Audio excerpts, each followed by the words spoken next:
안녕하세요. 올해로 36이 된 여자입니다. 어려서 가정 형편이 넉넉한 편은 아니었기 때문에 대학교를 졸업하고부터 돈 버는 일에 정신을 쏟느라 꽃다운 20대를 연애 한번 해본 적 없이 보냈고 그렇게 30대가 되어버렸네요.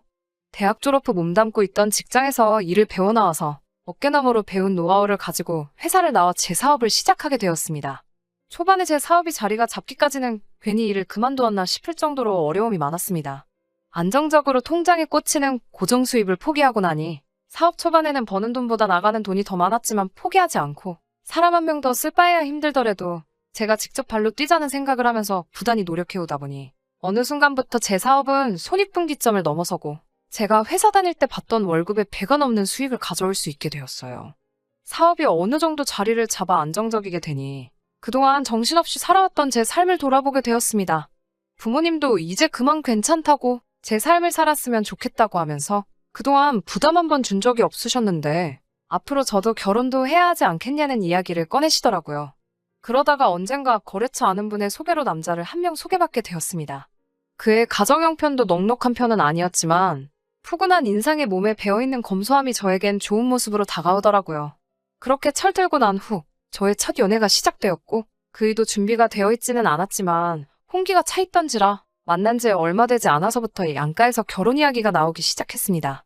좋은 점이 참 많은 사람이었지만 그이와 결혼 준비를 하면서 단 한 가지 단점을 이겨낼 수가 없어서 파혼을 하게 되었어요. 하지만 이제라도 예비신랑이었던 그 남자의 더럽고 치사한 면을 알게 되어서 다행이라고 생각합니다. 저도 제가 답답했지만 이 사연을 들으시면서 답답해하실 분들이 많을 것 같아 걱정도 되네요. 아무튼 그 이야기를 한번 시작해보도록 하겠습니다. 예비신랑이었던 그와의 일화는 셀 수도 없이 많아서 여기에 전부 나열할 수 있을지 모르겠어요. 처음에는 그런 모습들이 검소한 그 남자의 모습이라 여겨 장점으로 생각했으니 그 당시에 제가 눈에 콩깍지가 씌어도 아주 단단히 쓰였던 거라 생각되네요. 처음 그의 식탐을 알게 된 건 거래처 사장님의 따님 결혼식이었습니다. 당연히 저희 두 사람을 이어준 분이다 보니 저와 그이 두 사람 다 결혼식에 참석을 하게 되었어요. 결혼식은 요즘 추세에 맞게 스몰웨딩으로 진행이 되었어요. 식장에 이미 테이블이 세팅이 되어 있고 식이 끝날 때까지 함께 축하해줬다가 모든 일정이 끝나면 그때 식사가 나오는 형식이었습니다. 혼주 쪽에서 준비한 식사는 갈비탕이었어요. 그런데 그이는 결혼식장에 도착해서 축의금 봉투를 건네는 그 순간부터 식권은 어디서 받냐고 물어보더라고요. 식이 끝날 때 앞앞이 식사가 나온다는 설명을 듣자 그는 그때부터 실망한 표정을 감추지 못했습니다. 결혼식이 진행되는 내내 왜 뷔페로 하지 않은 거지? 하면서 혼잣말로 불만을 계속해서 토로했어요. 식사에서부터 불만이 많았던 그이와는 반대로 저는 이런 결혼식이 참 마음에 들었거든요. 진짜 두 사람의 결혼을 축하해줄 수 있는 소중한 사람들만 불러 모아서 참석한 모두가 식이 끝날 때까지 지켜봐준다는 사실이 보통의 결혼식보다 더 아름답다고 생각했어요. 정성스레 인원수대로 준비한 갈비탕 또한 대량조리한 뷔페 음식보다 훨씬 정성있고 맛있을 거라 생각했지요. 그이는 이미 식이 시작할 때부터 입이 대빨 나와가지고서는 식사가 뷔페였으면 축의금 본전은 뽑아서 갈 텐데 갈비탕은 동네에서도 10,000원이면 먹을 수 있는 거 아니냐고 계속 궁시렁대더라고요. 하도 불만이 많아 보이니 그이에게 뷔페는 나중에 둘이서 근사한 데로 가자고 그 달은 특히 장사가 나쁘지 않아 여유가 있었기 때문에 그런 식으로 불만투성이었던 그이를 달랬습니다. 케이크 커팅이 끝나고 웨딩드레스를 곱게 차려입은 신부가 결혼식에 참석한 모든 분들에게 와주셔서 감사하다고 인사를 건네는데 그 모습이 그렇게 예뻐 보일 수가 없었어요. 불편한 걸음으로 결혼식에 참석한 모두에게 감사하다 인사를 전하는 게 저도 이런 결혼식을 올렸으면 싶더라고요. 그이한테도 우리도 결혼식을 이런 스몰웨딩으로 알아보는 게 좋겠다고 말했는데 결혼식은 뷔페여야지 하면서 별로 내키지 않아 했습니다. 요즘 식을 끝까지 보는 사람들이 어딨냐고 축의금 받고 취향껏 먹을 수 있게 뷔페로 하는 게 좋다고 고집을 굽히지 않았습니다.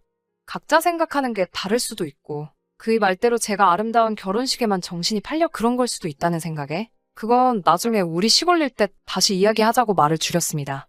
모든 식이 끝나자마자 5가지 반찬이 정갈하게 차려진 갈비탕이 앞앞이 세팅이 되더라고요. 그이는 이게 뷔페였으면 갈비찜만 먹어도 갈비탕에 들은 갈비보다 몇 대는 더 먹었을 거라고 하면서도 음식이 나오니 탕에다가 밥까지 말아서 엄청 잘 먹더라고요. 그이는 벌써 탕에 들은 갈비를 끝내고 국물에 말아버린 밥과 몇 가지 밑반찬만 집어먹으면서 제 갈비탕을 계속 뚫어져라 쳐다보고 있었어요. 저도 식사를 거의 끝마친 상황이기는 했는데 저한테는 양이 많은 편이라서 이미 배가 부르기도 했고 갈비에 붙어있는 살을 뜯어먹기엔 조금 주변 사람들 눈치도 있고 해서 살코기만 발라먹었거든요. 그런데 그이가 그 갈비 다 먹은 거면 자기를 달라고 하길래 가져가라고 했죠. 사용하지도 않고 젓가락도 사용하지 않은 채 제 그릇으로 손을 옮겨 제가 먹다 남은 갈비를 가져가는데 그래도 그때는 음식을 잘 먹는 그 모습까지 보기 있어 보이고 좋아 보였어요. 아, 얼마나 제가 사람 보는 눈이 없었는지 그때는 그게 예비신랑이었던 그이의 더러운 식탐이라는 생각은 꿈에도 한 적이 없습니다. 오히려 그때 그걸 눈치챘더라면 더러운 걸 보지 않고 저도 다른 인연을 찾아봤을 텐데 말이죠. 그 뒤로도 그이와는 연애를 계속해오면서 저희도 어느덧 결혼식 날짜가 잡히게 되었어요. 제가 모은 돈과 부모님이 돈을 보태주신 게 2억 정도 되었고 예비 시댁과 그이가 준비한 돈이 1억 5천 정도 되었어요. 그 돈으로 서울 외곽에 있는 오래된 아파트를 구하게 되었습니다.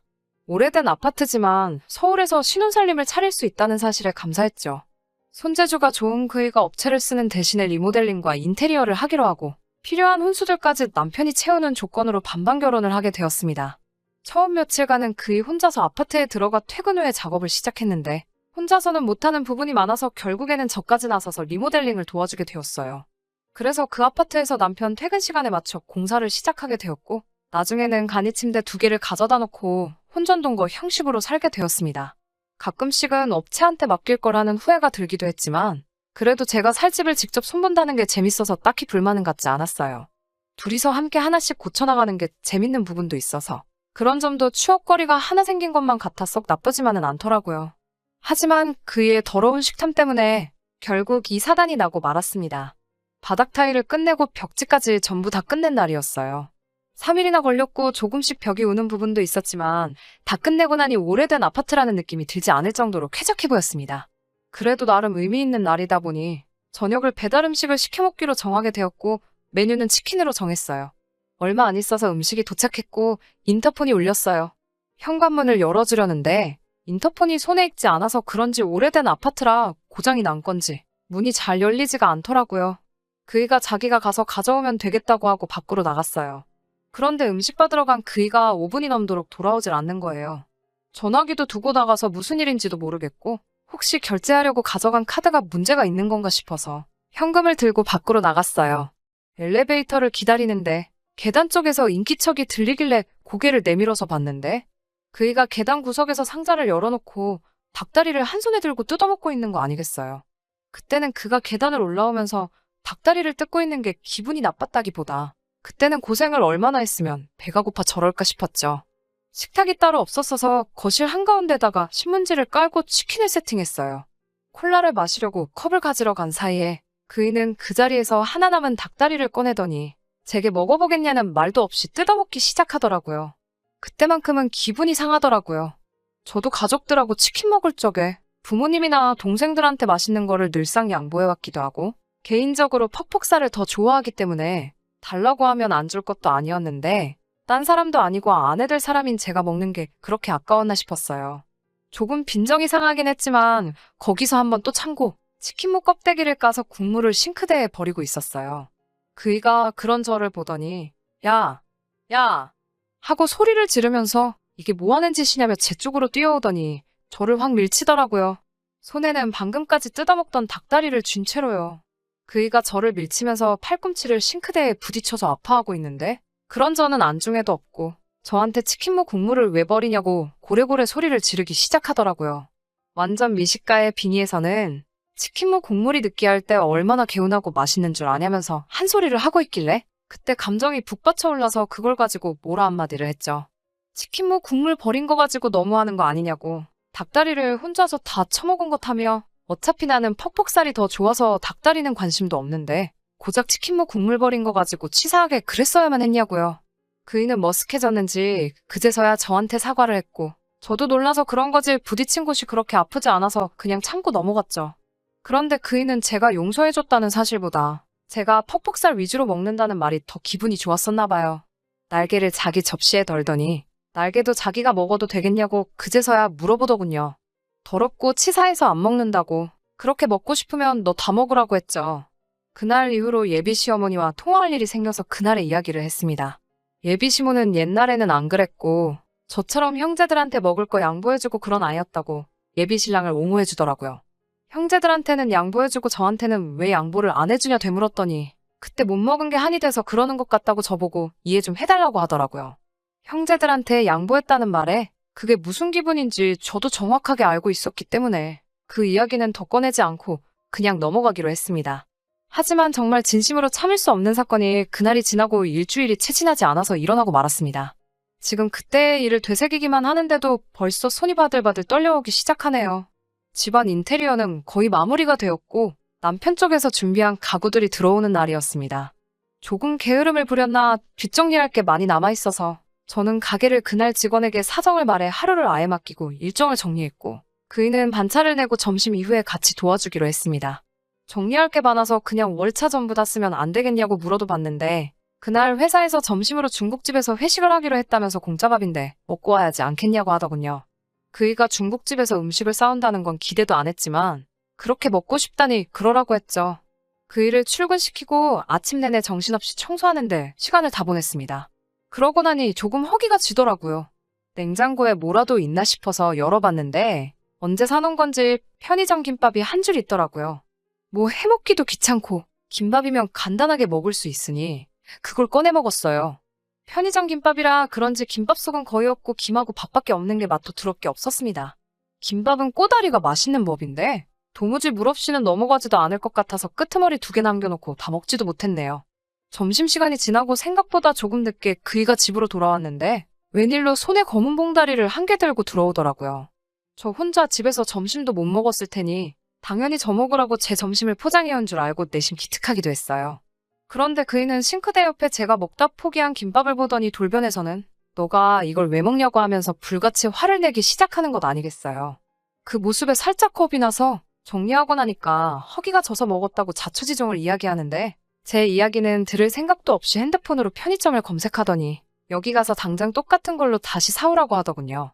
집 근처에 똑같은 편의점이 있지만 집에서 꽤 떨어진 다른 아파트 단지에 있는 같은 이름의 편의점으로 가라고 하는 말에 뭐하러 거기까지 가야 하냐 물었더니 집 근처에 있는 편의점은 자기가 전날 마지막 남은 걸 사온 거니 여기에 가야 있을 거라고 하면서 입에 아주 개거품을 물면서 성질을 부리길래 저도 오만정이 떨어져서 제가 김밥을 왜 사오냐고 같이 화를 냈어요. 배고파서 김밥 좀 먹었기로서니 이런 식으로 나오는 게 어딨냐고요. 한참을 그걸로 티격태격하다가 그이가 포기했는지 휙 하고 돌아서서는 그이가 들고 온 검은 봉지를 주섬주섬 열더라고요. 그 안에는 중국 음식이 아니고 웬 시장에서 파는 것 같은 떡볶이가 들어있었어요. 그이의 뒤에다 대고 떡볶이 사왔으면 그걸 먹으면 되는 걸 고작 김밥 한 줄 가지고 딴 사람도 아니고 결혼할 상대한테 너무하는 거 아니냐고 성질을 내고 있으니 그이가 떡볶이 포장을 뜯더니 싱크대에 부어버리더라고요. 그 모습에 그건 또 왜 버리냐고 화를 냈더니 너는 아무것도 모른다면서 이 떡볶이는 그 김밥과 같이 먹으면 얼마나 맛있는 줄 아냐고. 그런데 제가 그 김밥을 먹어버려서 자기의 하루를 망쳤다고 노발대발 하더라고요. 저도 더 이상은 참을 수가 없어서 그이에게 내 집에서 당장 나가라고 소리를 고래고래 지르며 한바탕 했습니다. 그 와중에도 저한테 사과할 생각은 안 하고 현관문을 부서져라 쾅 하고 닫고는 나가버렸습니다. 얼마 안 있어서 예비시모한테 전화가 한 통 걸려왔어요. 저를 이해시키려고 별말도 안 되는 이야기를 하시길래 고작 김밥 한 줄 가지고도 앞으로 평생을 함께 보낼 사람한테 저 지경으로 달려드는데 같이 살았다가 무슨 봉변을 당하겠냐며 제 마음을 돌릴 생각은 추호도 없다고 이야기를 했죠. 진심 어린 사과를 기대했지만 예비시댁은 그 일을 시켜서 제 마음을 어떻게든 돌릴 생각은 하지 않고 아파트에 묶여있는 지들 돈 이야기부터 꺼내더군요. 제 사업장을 담보로 잡아 대출을 받던지 해서 그 돈은 고스란히 돌려줄 테니 앞으로 저에게 연락도 하지 말라고 했습니다. 벌써 이 이야기가 4년이나 지난 일이네요. 정말 여태껏 연애 한번 못 해본 게 제가 사람 보는 눈이 이렇게 안 좋았나 싶은 생각이 들 정도로 후회가 많이 남기는 합니다. 그래도 덕분에 요즘같이 집값이 미쳐 날뛰고 있는 서울의 아파트 하나는 건지게 되었네요. 저는 능력 있는 여자니까 그런 놈 말고 저를 진정으로 위해주는 사람을 만나라고 하늘이 저에게 그 사람을 보내준 게 아닐까요? 앞으로 저한테 좋은 소식이 있도록 사연 들으신 여러분들께서 저희 앞날을 응원해 주셨으면 감사하겠습니다. 끝까지 들어주셔서 감사합니다.